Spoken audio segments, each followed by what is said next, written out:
Boston City Councilor Erin Murphy is our guest. Let's go on the record. From the classroom to the council chamber, this former teacher has her own lesson plan and she's sticking to it. How she's making her mark on city politics. From WCVB Channel 5, the inside word from Washington to Beacon Hill. Today's newsmakers are going on the record.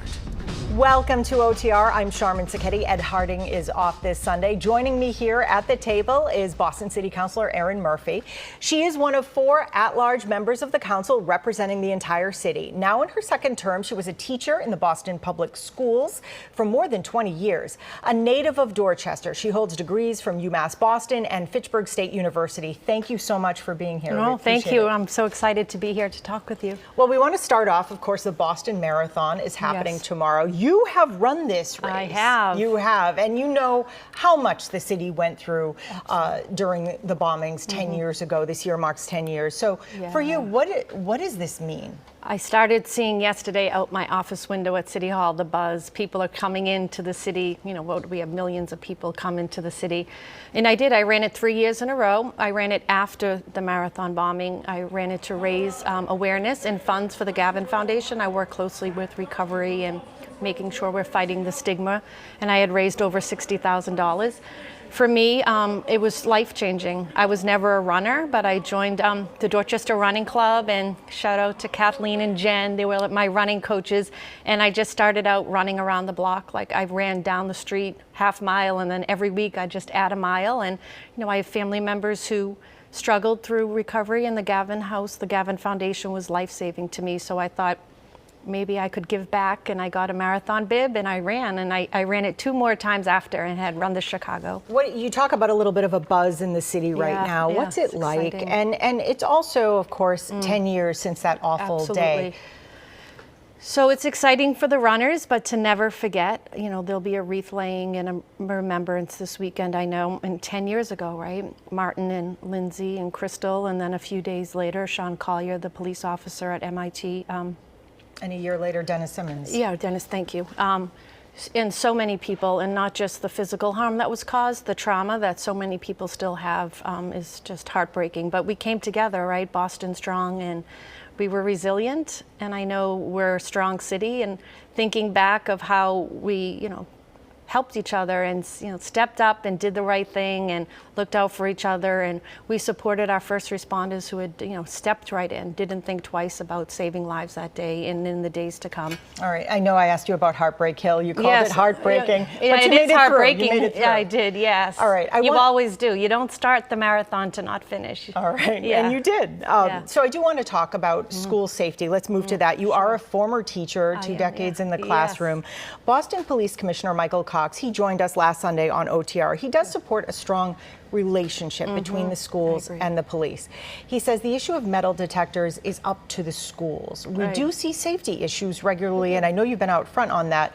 What do you think should be done?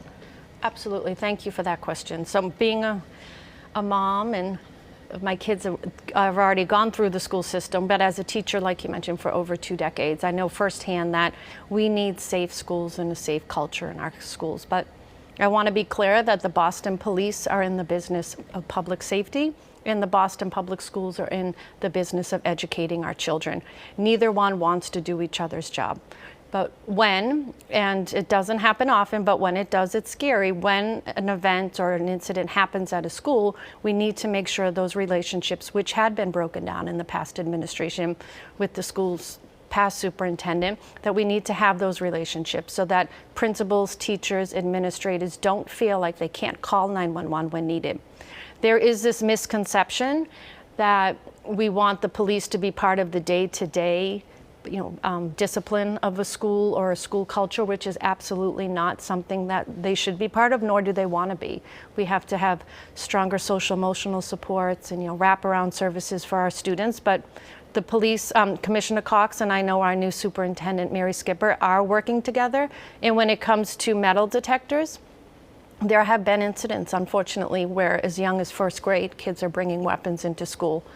I also so you think they should be in all schools? I think, or up to the schools? I know that in the past it's been a school by school choice, but that doesn't always leave everyone's voices heard.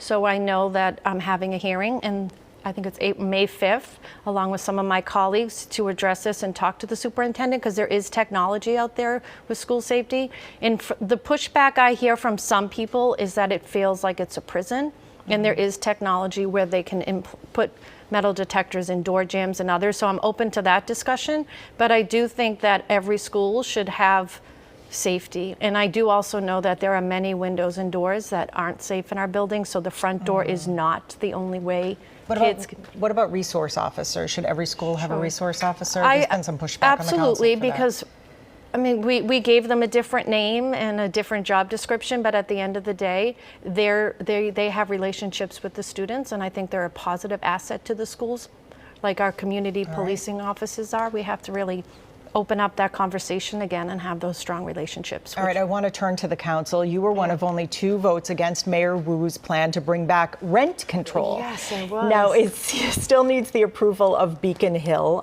lawmakers, and that's where it's at right now. It is. Tell us why you opposed it. Absolutely.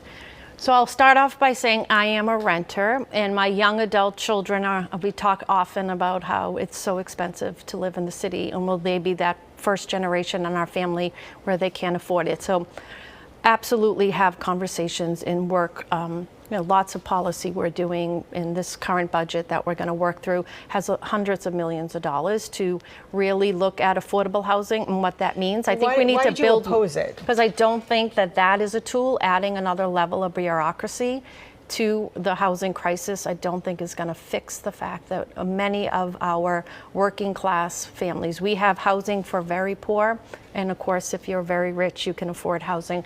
I think we really need to tackle development, building more housing, and truly affordable housing, so that people who are making $75,000, $80,000 that they can afford. I think the new number is you need to make over $150,000 to afford to live in the city of Boston. Yeah. Does the city have the space to build new housing, or does I this do, look and like building up? I think for some it will be building up, but looking at code, I think it's also which neighborhoods want it. In East Boston and Orient Heights was at a very heated community meeting, which I appreciated. Hundreds showed up talking about what is it going to meet in their neighborhood.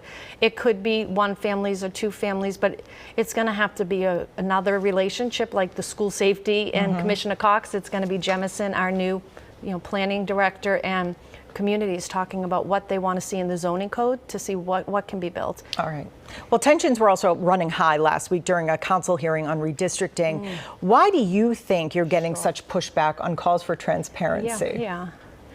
So when it's said that it's political theater, to me, accountability, honesty, transparency is absolutely what I was elected to do, and I believe that every resident, if they voted for me or not, deserve that from me on the council, and I would hope my colleagues agree. You think your colleagues were engaging in political theater, or do they accuse you of that? I was accused of that by a colleague, and I say sign me up, because if you think political theater is when I'm asking for transparency and asking questions for the truth, I think absolutely I, as a council member, I'm one of 13, have every right to ask those questions, but the public deserve to see what happened during those meetings, because some emails that were FOIA'd, and I've seen most of them, not all of them yet, but there was 5,800 pages that were FOIA'd so far, and I went through them, and many of the emails are showing that myself and other councilors were not part of all of the conversations that needed to be transparent and open. So is that what was wrong with the process, though? There was many things wrong, but that's one thing I'm calling for, to see what did happen, and were there violations, were there councilors talking or working behind the scenes and not being